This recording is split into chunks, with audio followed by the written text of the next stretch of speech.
রামকেলি গ্রাম থেকে মাত্র 500 মিটার দূরে গৌড়ে অবস্থিত বারোদুয়ারি বা বড় সোনা মসজিদ।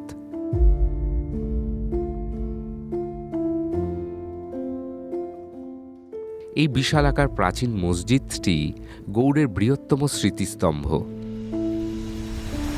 ইট ও পাথরের তৈরি বিশাল আয়তাকার কাঠামোযুক্ত বৃহত্তম স্মৃতিসৌধের নামের অর্থ দ্বাদশ দরজা হলেও এখানে আসলে 11টি দরজা রয়েছে।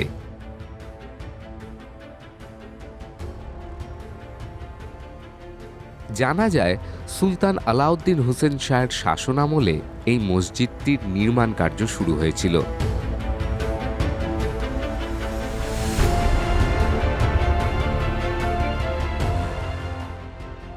সেই নির্মাণ কার্য 1526 সালে তার পুত্র নাসির উদ্দিন নুসরত শাহ সম্পন্ন করেন।